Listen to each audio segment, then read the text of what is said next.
This is your Classical Break, your daily dose of classical music. I'm Tyler Alderson, and today we'll be listening to a set of two nocturnes that Chopin wrote. They're often called his Opus 27 nocturnes. Opus is just a way of organizing a composer's works. No form is more associated with Chopin than the nocturne. He wrote 21 of them, and they are not only some of his most popular pieces, but some of the most popular pieces in the solo piano repertoire, period. He published them in small sets, 2 or 3 apiece, and this set was the third, published when he was 27. These two are often held up as the height of his nocturne writing, and feature many of the characteristics that have made Chopin's nocturnes so popular. The nocturne, as you might guess from the name, is a piece associated with the night, or at least inspired by it, and it has actually been used to describe a variety of different pieces. Many composers wrote nocturnes as a sort of a serenade, pieces meant to be played by a small ensemble during an evening party. They would usually be played later in the night, so they were often a bit calmer than serenades and other party pieces, more suitable to the winding down of the party than the winding up.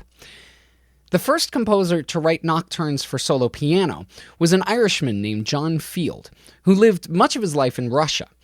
While he's not a very prominent composer today, he had many fans in the early 1800s, including Liszt, Mendelssohn, and Chopin. His nocturnes, which often featured a voice-like solo melody supported by lower chords or arpeggios, set the standard for what the nocturne would become.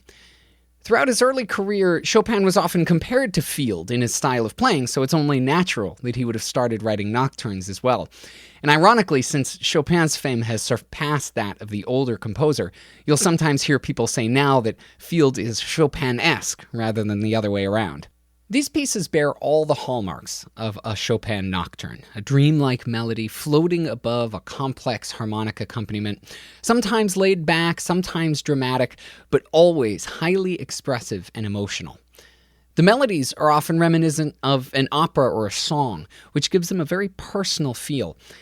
And you'll hear the way Chopin exploits musical tension, like a note held just a bit longer than you'd expect, or a melody landing on a dissonant note before resolving and then moving on.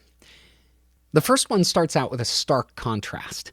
There's a low rumbling accompaniment to a high and tender melody, so far apart from each other that they seem to be two different things entirely.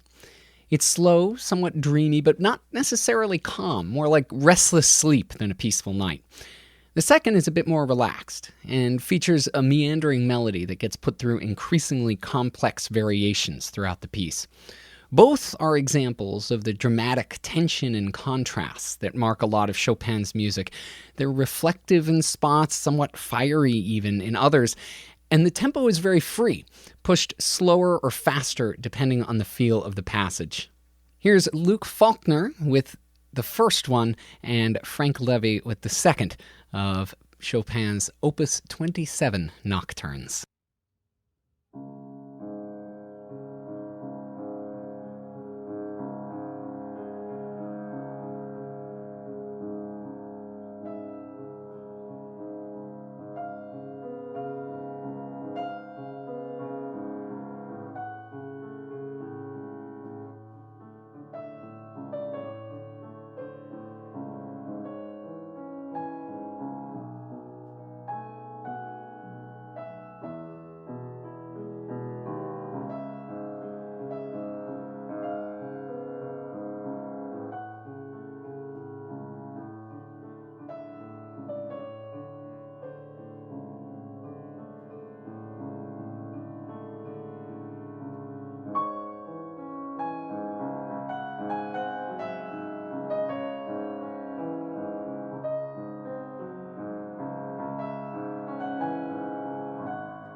That's one of the things that's so beautiful about these Chopin nocturnes and about many of his nocturnes. There's this sense of beautiful calm that comes towards the end of a lot of them.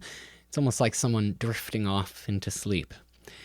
Thanks to Luke Faulkner and Frank Levy for putting those up on musopen.org. And thank you for listening. If you have the chance, please rate and review this podcast wherever it is that you're getting it. I'm Tyler Alderson, and tomorrow for your classical break, we'll be starting on Borodin's First String Quartet. I'll see you then.